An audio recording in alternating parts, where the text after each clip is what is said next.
Student अभी ना question number 4 था आपके पास, ये कह रहा है find the area of shaded region in figure 12.2। ठीक है, 12.22 ये फिगर है। इसका ना आपने जो शेडेड रीजन का एरिया निकालना है इसमें, तो ये कह रहा है वेयर ए सर्कल। ठीक है, where a circle arc of radius 6 centimetre. ठीक है, जिसका एक सर्कल है। ठीक है, आर्क ऑफ रेडियस 6 सेंटीमीटर है सर्कल, तो इसकी जो इस सर्कल की जो रेडियस है वो है 6 सेंटीमीटर। ठीक है, एक आर्क दे रखा है, मतलब कंप्लीट सर्कल नहीं है, ये आर्क टाइप में दे रखा है। तो ये 6 सेंटीमीटर इसकी रेडियस है।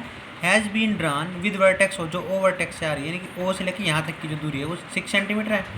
ठीक है, vertex O of an equilateral triangle O A B, और एक ओ ए बी एक ट्रायंगल इक्विलेटरल ट्रायंगल जिसकी तीनों साइड इक्वल होती है इक्विलेटरल ट्रायंगल के अंदर, ऑफ साइड 12 एज सेंटर। ठीक है, इसकी साइड सेंटर से लेके यहाँ तक ना 12 है, ये भी 12 है, ये भी 12 है और ये भी 12 है। ठीक है, तो इसको करने के ना आपके पास दो तरीके हैं। देखो मैं आपको बताता हूँ। सबसे पहले आप क्या कर सकते हो, जैसे आपने ये लिया, ठीक है, आपने क्या किया, इस सर्कल को कंप्लीट कर लिया, डॉटेड कर लिया। ठीक है, कंस्ट्रक्शन करेंगे आप, तो ना कंस्ट्रक्शन करेंगे तो आप डॉटेड डालेंगे, ऐसे डॉटेड डालेंगे। मैं आपको बताता हूँ, तो ये ओ हो गया। ठीक है, ये ए था और ये बी था। आपने यहाँ पे कोई भी नाम डाल दो, इसका नाम डाल दो सी, इसका नाम डाल दो डी और इसका नाम डाल दो ई। ठीक है, तो आप क्या करोगे, सबसे पहले आप निकाल लोगे एरिया ऑफ इस कंप्लीट इक्विलेटरल ट्रायंगल निकाल लो, area of triangle A O B का निकाल लोगे। ठीक है, area of O A B plus. ठीक है, अब आप क्या करोगे इसके अंदर प्लस करने के बाद, ठीक है, प्लस एरिया ऑफ सर्कल निकाल लोगे यहाँ से, एरिया ऑफ सर्कल। अब देखो जब आप एरिया ऑफ सर्कल निकालोगे तो ये कंप्लीट पार्ट काउंट होगा, ये वाला। तो ये पार्ट है ना जो दो बार काउंट हो गया, एक बार ट्रायंगल में काउंट हो गया, इसमें भी, तो मुझे इसको हटाना पड़ेगा। तो ये सेक्टर बन रहा है, तो यहाँ पर लिखूँगा minus area of sector, area of sector O C E और डी, तो इतना करना पड़ेगा। तो ऐसा करने की हो जाए, मैं आपको बताता हूँ हम क्या कर सकते हैं। देखो यानी कि देखो ये जो बन रहा है, अगर हम इस सर्कल को कंप्लीट करते हैं, देखो इस सर्कल को हम कंप्लीट करते हैं ऐसे डॉटेड के अंदर, तो ये मेजर सेक्टर बन रहा है भाई। इस ये इक्विलेटरल एंगल है, तो इसका तो एंगल हम इजीली निकाल लेंगे, थीटा। इसका थीटा 60 डिग्री हो जाएगा, मैं डायरेक्ट लिख देता हूँ, इक्विलेटरल एंगल है तो। ठीक है, गिवन इक्विलेटरल ट्रायंगल के तीनों एंगल इक्वल होते हैं, तो ये 60 डिग्री हो गया। तो मैं इसका क्या निकाल लूँगा, मैं इसका मेजर सेक्टर का एरिया निकाल लूँगा, 360 minus theta into pi R square, और इक्विलेटरल ट्रायंगल का निकाल के दोनों को ऐड कर दूंगा। ठीक है, तो ये करूँगा मैं यहाँ पे, देखो कैसे करना है। सबसे पहले मैं लिखता हूँ यहाँ पे क्वेश्चन नंबर क्या है मेरा, ये 4th है। ठीक है, क्वेश्चन नंबर 4th। ठीक है, यहाँ पे मैं लिखता हूँ side of triangle, side of equilateral triangle, equilateral triangle 12 centimetre है। एरिया ऑफ इक्विलेटरल ट्रायंगल कितना हो जाएगा, √3/4। ठीक है, ए स्क्वायर। अब देखो इसके अंदर √3 की वैल्यू नहीं दे रखी, मैंने आपको पहले भी बताया था कि जब √3 की वैल्यू दे रखी तो √3 की वैल्यू रख के सोल्व करेंगे, वरना ऐसे सोल्व कर देते हैं। तो √3/4 इसकी होगी 12 × 12, तो ये कैंसिल होगा, 12 3 जा, तो ये होगा आपको 36√3 सेंटीमीटर इसकी। ये आपके पास इक्विलेटरल ट्रायंगल का एरिया आ गया। अब आप यहाँ पे लिखेंगे, देखो ये मेजर सेक्टर बन रहा है। ठीक है, तो यहाँ पे मैं लिखता हूँ एरिया ऑफ मेजर सेक्टर, इसका नाम डालना पड़ेगा कुछ, तो ये ए बी हो गया, तो ये इसका नाम डाल दो सी। ठीक है, इसका नाम डाल दो डी और इसका नाम डाल दो ई।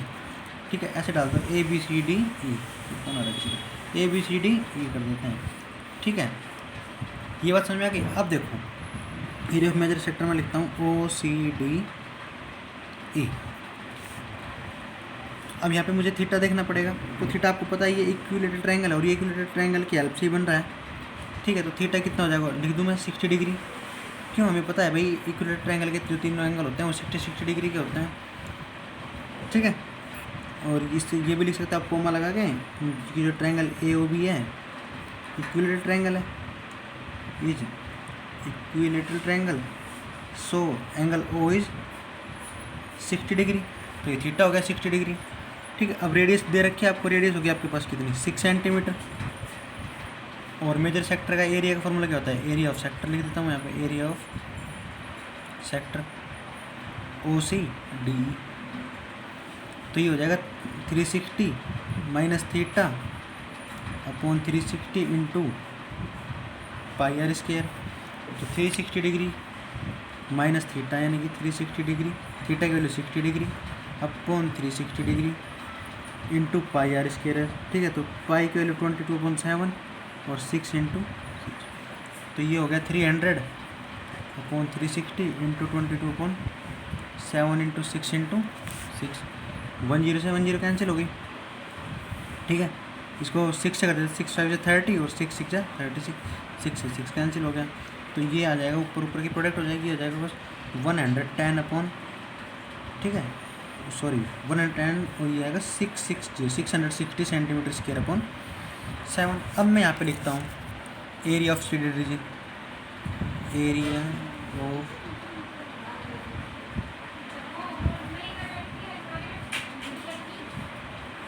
Shaded region.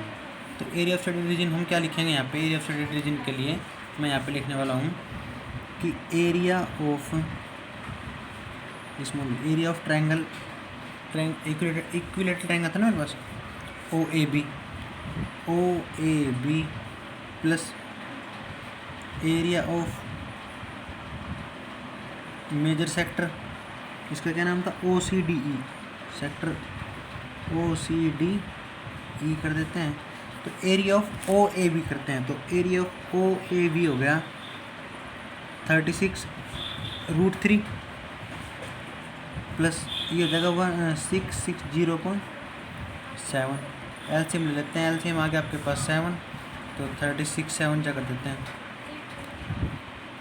तो ये आ जाएगा 252√3 प्लस 660 सेंटीमीटर स्क्वायर।